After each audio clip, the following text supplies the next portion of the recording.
Hey, good morning. Can't believe it, but this is week 11. This week we have a bunch of just errands we got to run to get ready just to even drive up to Wyoming. So this being a down week anyways, I'm not gonna get a ton of running in, but today I dropped the truck off to get the oil changed, and I decided, well, I'll just run back to the house, which is about a 10-mile run. So that's what we're doing today.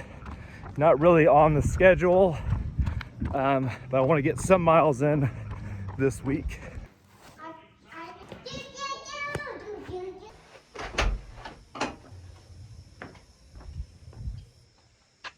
Okay, week 11, taper week, underway. We've been taking it pretty easy this week. I'm gonna go on a run right now with Buck, just a short run, 3 miles or so. So we've got the trailer parked at the house. We've been loading it up, getting ready. This is the end of week 11.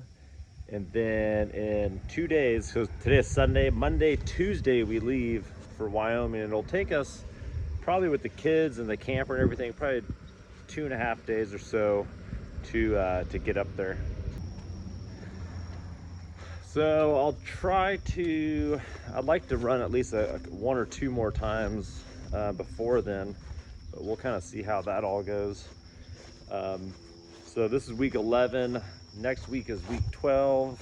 Man, it's getting close, getting excited.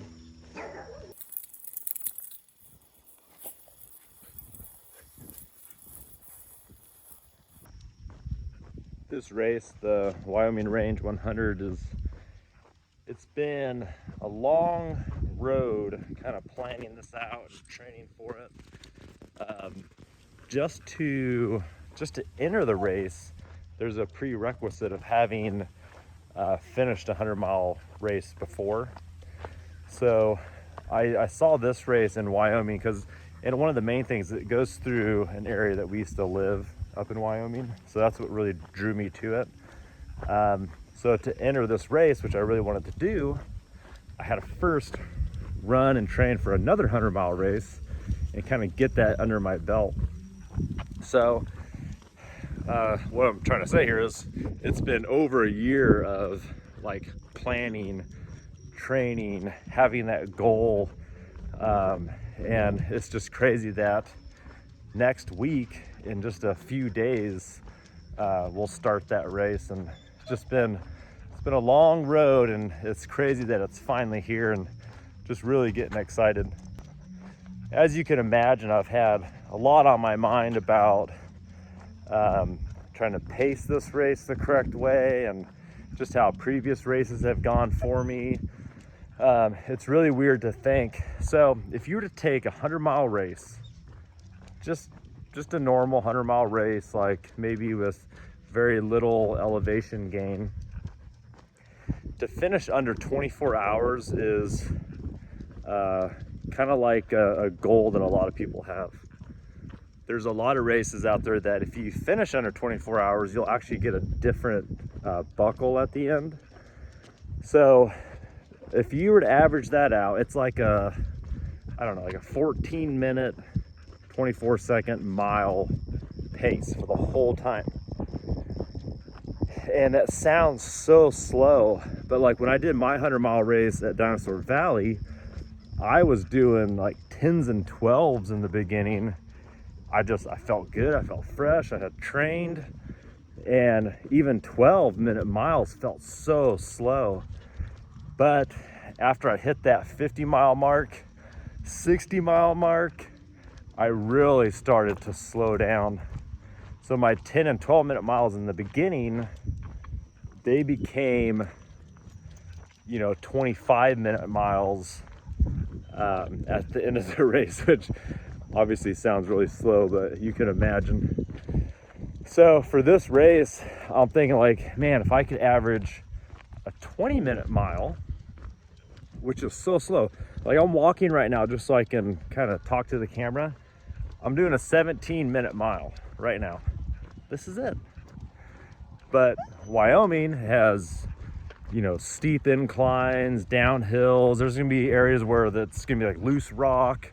I'm walking on a road. This is the easiest surface in the world to navigate on. But so what I've been thinking a lot about is like, okay, I just gotta go slow. Don't take off. There's gonna be a group of guys and gals that are just gonna take off. It's like, don't take off. Pull back on the reins. Pull back on the reins. And just the other day, since we have milk delivered to our house from some friends of ours that have like a little dairy, as they were leaving, the husband said, our buddy said, "Hey man, good luck at your race." And their daughter, who's, I don't know, maybe she's like 10 or so, she turned around and said, "Oh, just go slow." And then she walked out and left. And I was thinking, like, what in the world?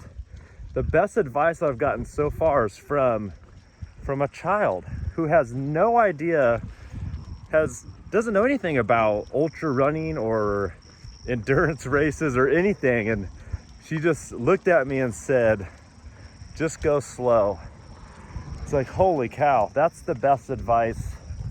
So I've been thinking a lot about that. Just go slow. Slow in the beginning, will be fast at the end.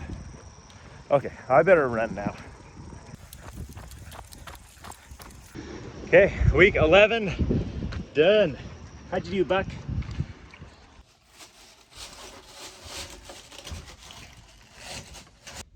So a lot of this week is gonna be just me loading the trailer, getting ready to head out in 2 days.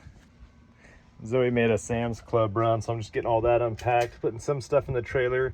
I think we've got just about everything ready. Loaded up all my drop bags, and I put in different plastic bags what I want at each aid station that I'll see my crew. So all that's taken care of, all the calories I'll need, all the food, all the lubricants, all the socks, extra shoes.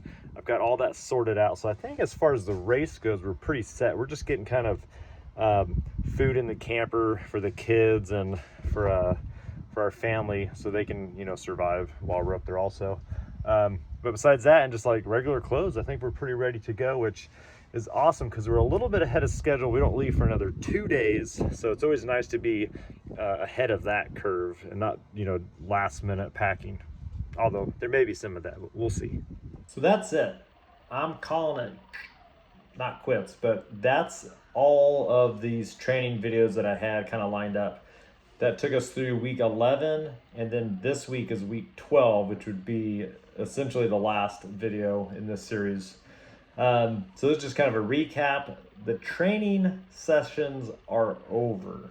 In a few days, we're going to embark on a 100-mile race in Wyoming with tons of elevation, with very little air supply up there, and who knows, it's going to be one heck of an adventure. I'm looking forward to it.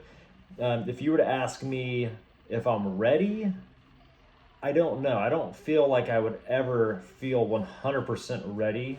There's always that kind of nagging in the back of your mind where it's, did you train enough? Did you take enough protein over the course of the summer? Or whatever. Did I get enough sleep? Did I stretch enough? Am I mobile enough?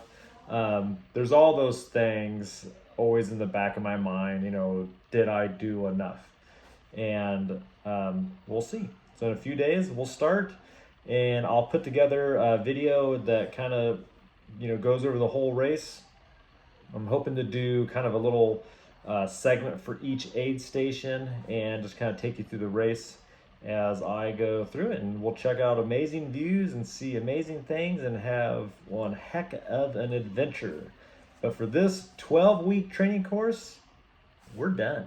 We are done. Now it's time to get to the race. Hey folks, I'm happy to share that I've partnered with the Bear Mountain. They are an all-inclusive outdoor store right here in Waco, Texas. They carry all the best brands for your outdoor needs. Whether you're camping, running, biking, or just getting outside, they have everything you need and more. And good news, you can get a discount when you use the code Richard10 for your in-store purchases. Be sure to check out the Bear Mountain in Waco. gear up and get out.